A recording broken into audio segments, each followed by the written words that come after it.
Everyone welcome my mini blog. सकालू सकालू उठिकारी आई आउ मुई करी लिम्फुल तुलिबा के जेते कष्ट लागुथिला खेबा के हेतके कष्ट तुली करी आसिला के माई बाटे चॉकलेट बने दोथिले टिफिन काजी सकाल टिफिन थिला पिठा बरा सिंगड़ा चॉकलेट आउ चटनी। टिफिन खाई सारा के जपटना मुई बाहरी गली आंटी अंकल आउ मुई करे जपटना जाउछो। फास्ट तो मुई दुल्हन घाघरा देखली बहुत भल लागुथिला और बेसी हेवी थिला के साड़ी बाछबाटा स्टार्ट करदेलु। जिते साड़ी दिखले भी मन एका नहीं बुझु थाई आरो देख पर लागुथिला। साड़ी बाछी सारा के ड्रेस बाछबाटा स्टार्ट करे दिखले भी मन एका नहीं मानु थाई। जिन जिन ड्रेस मोके पसंद लागुथिला मुई से ड्रेस मैंने ट्राई कली। सबसे रन तो मुझे रेड कलर ड्रेस टिके भल लगला तो मैं जिन जिन ड्रेस ट्राई कली सब ड्रेस आनली।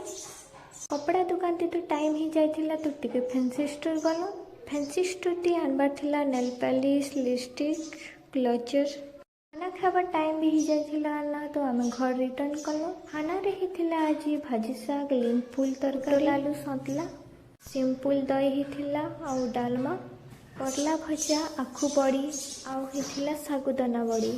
संध्या टाइम टी मकर घरे पठे दिथिले पिठा बरा मगुआ छोट छोट मीठा मगुआ।